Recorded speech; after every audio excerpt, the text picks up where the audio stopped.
on passe en Angleterre. Alors vous avez vu, cette voiture-là, elle doit dater quand même, on va demander au propriétaire. Bonjour, tu vas bien? Un habitué aussi. Ah, toi aussi, t'es un habitué.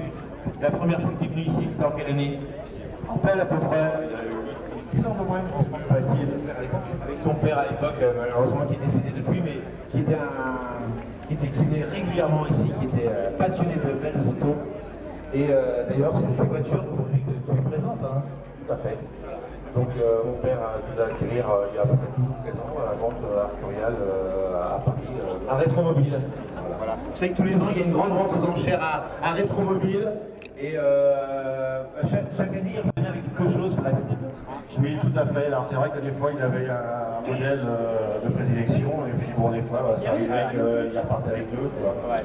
Et c'est pas la seule Rolls, hein, il a une Rolls avant-hier, 34, c'est une très belle 325 carrossée par moteur. Il est venu ici. Voilà. Donc on va revenir à cette voiture, une Silver Cloud, si je ne m'abuse. Silver Cloud. Pardon, je n'ai pas l'accent. 1956. Donc c'est la première série, parce qu'il y a eu 3 séries. Et donc là, c'est le dernier modèle avec le 6 cylindres en ligne, ce qu'on appelle, je crois, de voir le P56. Là, je te crois parce que là, je ne connais pas grand-chose au niveau des mécaniques Rolls. Sachant qu'après, on est passé sur mécanique V8. D'accord. Voilà. D'ailleurs, à l'époque, on demandait chez Rolls la puissance d'un moteur. On te disait la puissance est suffisante. On ne t'a jamais donné leur puissance réelle du moteur. Approximativement, c'est un 4887 cm3. On est à peu près sur l'estimation de 260 chevaux. Ah oui, quand même. Et la voiture est quand même assez lourde. C'est très lourd. Hein. On est sur 2 tonnes. 2 tonnes 2. C'est quand même pas léger, hein, 2 tonnes 2. Et pourtant, c'est des voitures très confortables, très silencieuses. C'est la marque de prédilection d'une Rolls. On ne l'entend pas. C'est un équilibre parfait. La poche, le jeu, c'est mettre une petite pièce de monnaie, mettre une pièce de 10 centimes d'euros. C'est sur le bloc moteur. Et ça ne coûtera pas. On peut le faire, ça? On peut le faire. Alors, mettre une pièce sur le bloc moteur, et la pièce ne va pas vibrer, en fait. Un œuf. Ouais, à chaud c'est mieux. Ça a froid, bon, un petit peu. Ouais. Je dirais que c'est un œuf qui mettait. C'était un œuf? Ouais, je vais t'en mettre un, moi, un œuf. Et c'est vrai qu'on racontait sur ces légendes que mettre une pièce quand la voiture est bien chaude sur le rebord du bloc moteur, sur le haut du moteur, et la pièce ne tombera pas. Hein, c'est-à-dire que le moteur est très silencieux et très bien amorti. Hein, au niveau des... On ne sent rien. C'est un salon roulant. Voilà. On va détailler l'aspect général de cette voiture. Alors tu me disais que de quelle année elle était? C'était 50? 1956. 56. On pourrait faire un rappel de l'année 56, Laurence, pour remettre la voiture dans son, comme je le dis, dans son contexte. En 1956, qu'est-ce qui se passait en 1956? Vous étiez né? Vous étiez né en 56? Liberté libre. Vous avez quoi? C'est vrai? Les JO à mettre point, ça je ne savais pas. Et donc on a eu le premier médaille, on a eu en France. Alors là, ça a été pas. Bon, ben ça je ne savais pas. En 56, c'était les JO à Melbourne. Et au pouvoir, je ne sais pas qui c'est qui était au pouvoir en France à l'époque. Alors, le moteur, alors c'est encore un... Il est où mon propriétaire? Il est là. C'est encore un capot à l'ancienne qui s'ouvre en 2 parties. En 2 parties, absolument. On va dire c'est comme pour les jeunes filles, pas forcément se découvrir. On ne l'avait pas fait celle-là encore. On ne l'avait pas encore fait celle-là. Ah bah d'accord. Comme les jeunes filles. Bon. Alors, on a quoi en 56, Laurence? Mais j'entends pas. Viens, alors, regardez, elle a un beau chapeau. Vous pouvez l'applaudir, hein. Elle est vraiment magnifique. Très bien habillée. Voilà. Et regardez derrière, il n'y a pas derrière sa robe. Regardez. Vous avez vu? C'est pour éviter que les bretelles tombent. Voilà. Il fallait pas le dire, oh, c'est dire, oh, bah, c'est Bon, dire, oh. allez, viens avec nous. J'ai pas mes lunettes. Alors, qu'est-ce qu'on peut dire qu'en 56? Canal de Suez. Ouais, il n'y a pas que ça quand même en 56. Ben, il n'y a pas grand chose en fait, moi non plus. Et ben ça n'a pas été une année marquante. Vainqueur de Reims, non, il n'y a pas grand chose. On remporte la première coupe d'Europe des Alors, il n'y a rien. on a le 13 juin, on a le vainqueur de Reims. Le Real de Madrid remporte la première coupe d'Europe de club. C'était la première, au niveau foot, hein, la première rencontre, première finale de championnat d'Europe. Et c'était le Real de Madrid à l'époque à remporter cette première compétition en 56. Voilà, autrement il ne s'est pas passé grand chose. C'est pas une super, à part la construction et la vente de cette Rolls en 56. Tu es né en 56, on a quelqu'un qui est né en 56. quelque chose, ah mais c'est quand même passé Bon, quelque c'est chose. bien. Voilà. Donc on a eu ta naissance, c'est déjà ça. Tu es d'où? Ouais, tu es né à l'Hôtel Dieu à Rennes? Saint-Malo, j'ai dit. Saint-Malo. Bon, bah, voilà, il s'est passé ça, ta naissance. Bon, on va revenir à des choses plus mécaniques. Donc on a ce 6 cylindres. C'est même pas un double arbre, hein, Ah non, c'est vraiment. c'est un plat de mémoire, ça va être celui du QBT. Ouais. Donc c'est un moteur qui date déjà à l'époque, ce moteur-là, il est ancien Ouais, déjà. on les avait aussi parce qu'avant la Cloud, il y avait la Silver Freight et la Silver Down. Ouais. Qui sont sortis juste à l'après-guerre en 46, ces modèles Ouais. antérieurs.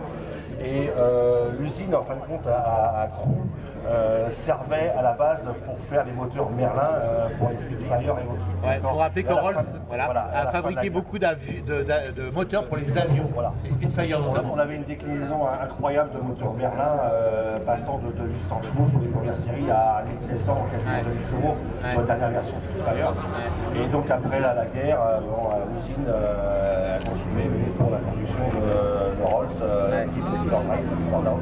D'accord. Et donc celle-là est arrivée. Alors ça cassait un petit peu par rapport, on va dire, à la ligne stylistique Oui. des Silver Freight ou Silver Down. Ouais. Là on a quelque chose de beaucoup plus fluide.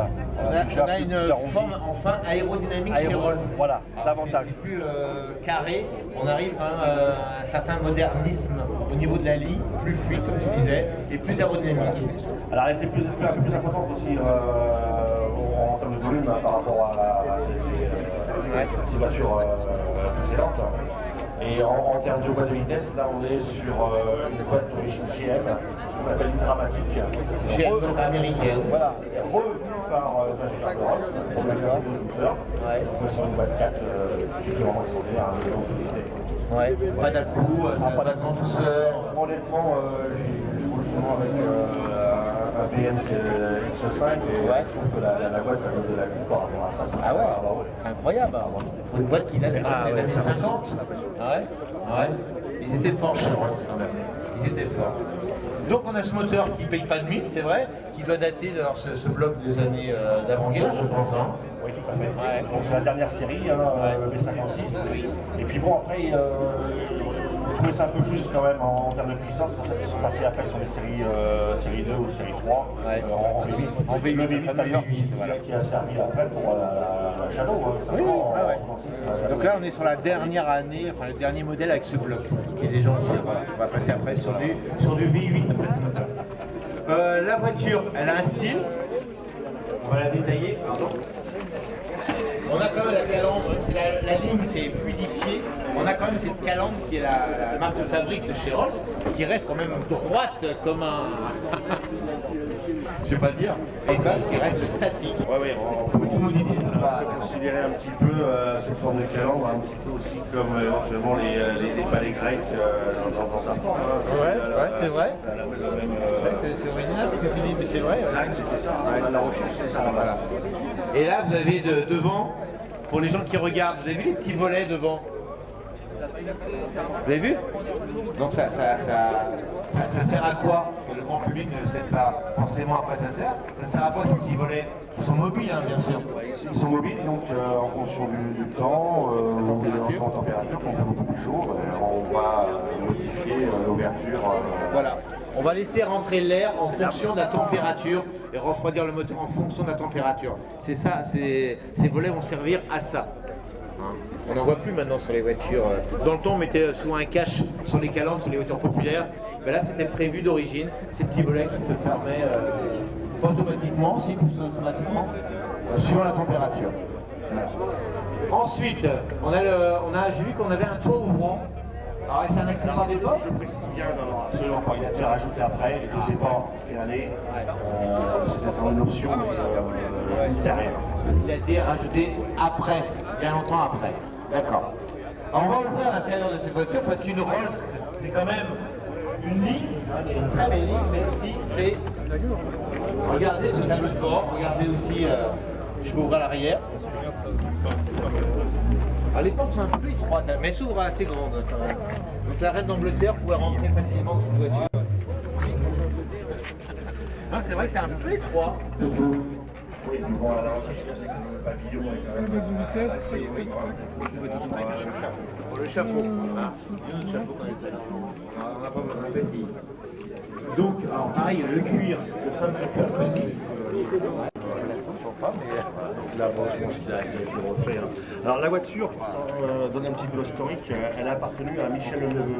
Michel Leveux, c'était le spécialiste français de la Silvercloud. Il a écrit un bouquin, il a retrouvé d'ailleurs tous les anciens ingénieurs, les bureaux d'études, tout ça.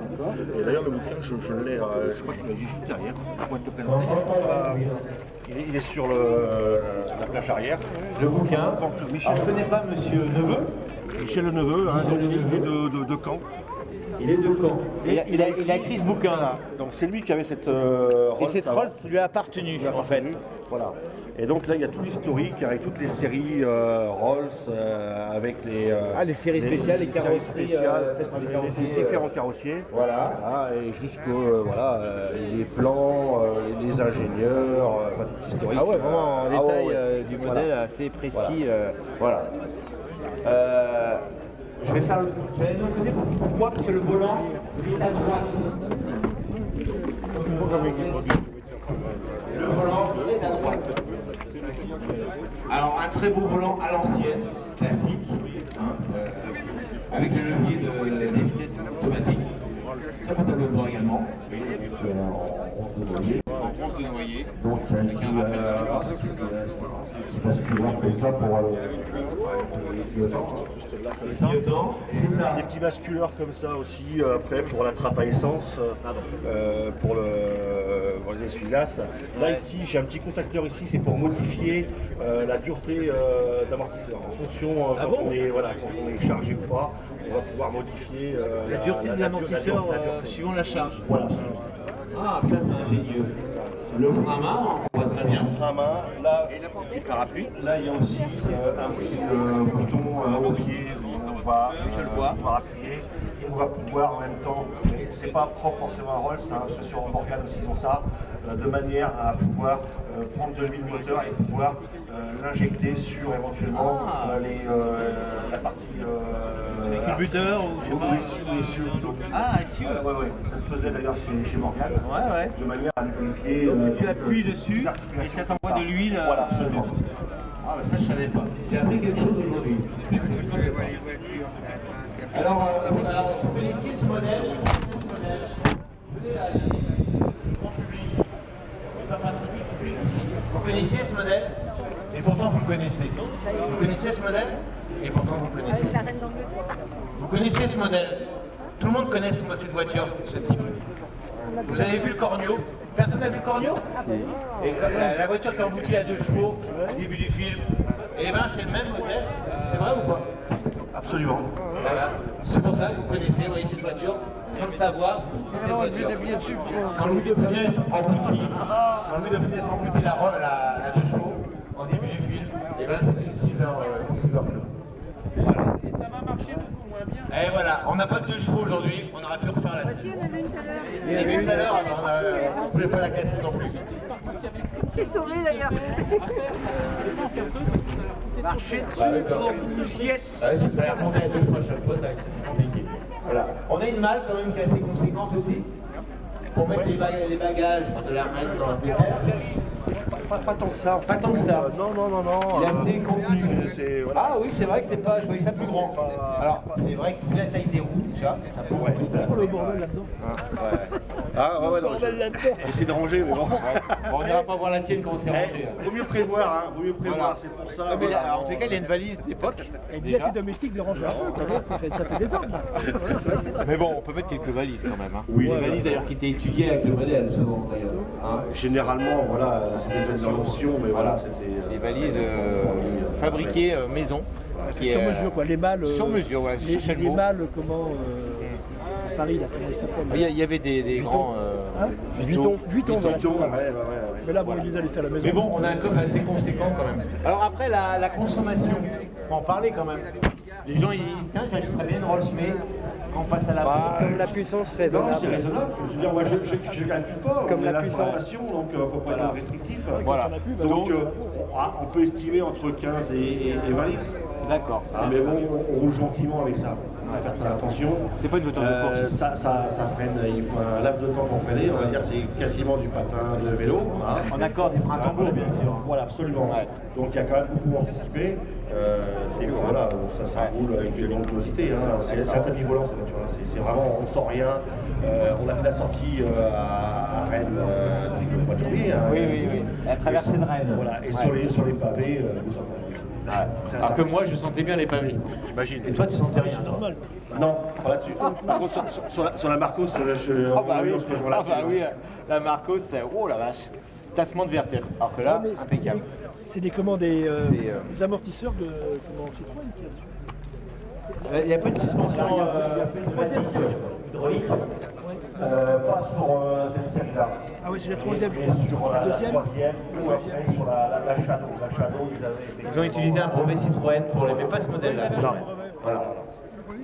Comment vous trouvez le public cette Rolls? Elle est magnifique. On aimerait faire un tour avec cette voiture, c'est vrai. Peut-être qu'un jour vous aurez l'occasion de faire un tour.